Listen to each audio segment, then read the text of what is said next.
آپ کو بتائیں کہ مسلم لیگ نون کے رہنما رانا ثناءاللہ کا کہنا ہے کہ ایک سازش کے تحت نواز شریف کی حکومت ختم کی گئی، انہیں وزیراعظم ہاؤس سے نکالا گیا۔ سازش کے نتیجے میں جس کو لایا گیا اس نے معیشت کا بیڑا غرق کر دیا۔ فیصل آباد میں تقریب سے خطاب کرتے ہوئے انہوں نے مزید کیا کہا، آپ ہی دیکھیے۔ مسلم لیگ نون کو روکا گیا، میاں نواز شریف کی حکومت ختم کی گئی، اسے وزیراعظم ہاؤس سے نکالا گیا اور اس سازش کے نتیجے میں جو ہے وہ پھر جس کو لایا گیا اس نے آ کے اس ملک کی معیشت کا بیڑا غرق کیا۔ 9 مئی کے احتجاج میں انہوں نے وہ ریڈ لائن کراس کی۔ سیاسی کارکن کو احتجاج کا جو حق ہے، جو آئین اور قانون دیتا ہے، اسے یہ حق نہیں دیتا کہ وہ اپنے ہی ملک کے دفاعی اداروں کے اوپر چڑھ دوڑے۔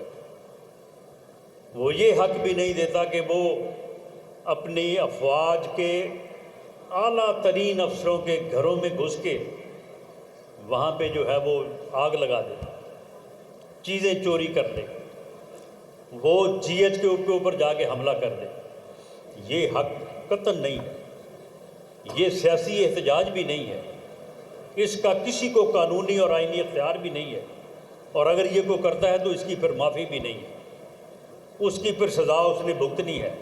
سینئر وکیل اور سیاستدان سردار لطیف کھوسہ نے پاکستان پیپلز پارٹی سے دیرینہ تعلق توڑ لیا اور پاکستان تحریک انصاف میں شمولیت اختیار کر لی ہے۔ کہتے ہیں آرٹیکل 17 کے تحت حق حاصل ہے کہ جس مرضی پارٹی میں شمولیت اختیار کر لوں۔ مزید کہا کہ پارٹی جو ذمہ داری دے گی اس کو بہتر طریقے سے نبھانے کی کوشش کروں گا، اور ان کا کہنا تھا کہ سیاست اور وکالت کو عبادت سمجھ کر کیا ہے۔ انہوں نے کہا کہ الیکشن کے انعقاد پر chief justice of Pakistan justice Qazi Faez عیسیٰ کو خراج تحسین پیش کرتا ہوں۔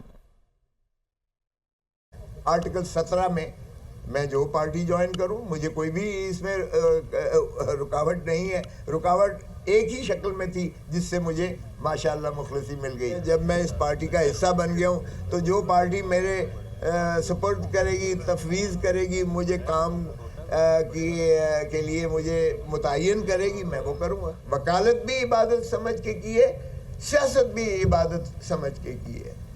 جس سے بھی دوستی کی ہے نبھایا ہے، کوٹ کوٹ کے نبھایا ہے۔ میں خراج تحسین پیش کرتا ہوں قاضی فائز عیسیٰ چیف جسٹس کو کہ کم از کم انہوں نے وہ جو دھندلاتے ہوئے بادل تھے، کوئی کہتا تھا الیکشن ہوگا 8 فروری کو یا نہیں ہوگا، ایک جماعت کے سربراہ فرماتے تھے کہ 2 صوبوں میں تو برف باری ہے، ہو ہی نہیں سکتا ہے۔ دوسرے کوئی کچھ کہتا تھا کہ جی یہ اس طرح، چونکہ ہم نہیں لڑتے اگر لیول پلینگ فیلڈ نہیں آتی ہے۔ تو ان تمام چیزوں کا ازالہ ہو چکا۔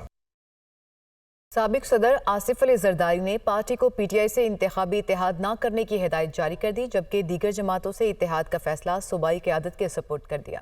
پارٹی میں اختلافات بھی جلد ختم کرنے کی ہدایت کر دی ہے، یہ رپورٹ دیکھیے۔ گزشتہ روز سابق صدر آصف علی زرداری نجی دورے پر پشاور پہنچے، جہاں انہوں نے سیکیورٹی خدشات کے تحت گورنر ہاؤس پشاور میں قیام کیا۔ قیام کے دوران گورنر خیبر پختونخوا حاجی غلام علی سے غیر رسمی ملاقات کی، جبکہ سابق صدر نے گورنر ہاؤس میں پارٹی رہنماؤں سے بھی ملاقاتیں کی۔ ذرائع کے مطابق آصف علی زرداری نے پارٹی رہنماؤں سے پی ٹی آئی سے انتخابات میں اتحاد نہ کرنے کی ہدایات دی، جبکہ دیگر جماعتوں سے اتحاد کا فیصلہ صوبائی قیادت کے سپرد کیا۔ آصف علی زرداری نے پارٹی میں اختلافات جلد ختم کرنے کی بھی ہدایات دی۔ ملاقات میں انتخابات کے لیے ٹکٹوں کی تقسیم پر بھی بات چیت ہوئی۔ سابق صدر نے ضیاء اللہ فریدی کے صاحبزادے کے نکاح کی تقریب میں بھی شرکت کی۔ تقریب میں گورنر خیبر پختونخوا حاجی غلام علی اور حاجی غلام بلور بھی شریک تھے۔ پیپلز پارٹی کے رہنماؤں کی بڑی تعداد بھی تقریب میں موجود تھی۔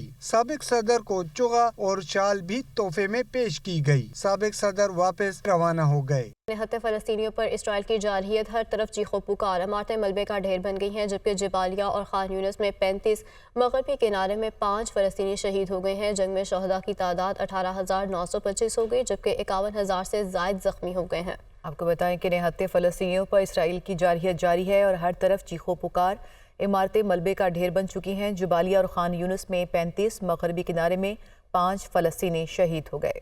اسرائیلی فوج کے حملے میں فرانسیسی سفارتخانے کے کارکن کی ہلاکت کا معاملہ فرانس نے غزہ میں فوری جنگ بندی کا مطالبہ کر دیا ہے۔ فرانس نے اسرائیل سے رفح پر حملے کی وضاحت بھی طلب کر لی ہے۔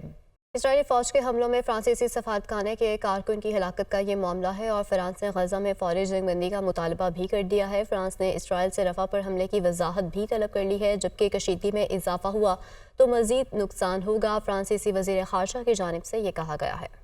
لیبیا میں غیر قانونی تارکین وطن کی کشتی ڈوب گئی ہے۔ غیر ملکی میڈیا کے مطابق کشتی میں سوار 86 میں سے 61 تارکین وطن لاپتہ ہو گئے، جبکہ 25 افراد کو ریسکیو کر لیا گیا۔ خبر رضا ایجنسی کے مطابق کشتی میں سوار افراد کا تعلق نائجیریا، گیمبیا اور دیگر افریقی ممالک سے تھا۔ خبر ایجنسی کے مطابق لاپتہ افراد کو ہلاک قرار دے دیا گیا ہے، جبکہ ڈوبنے والے 25 افراد کو بچا لیا گیا ہے۔ حکام کا کہنا ہے کہ ریسکیو کیے جانے والے افراد کو حراستی مرکز منتقل کر کے طبی امداد فراہم کی گئی ہے۔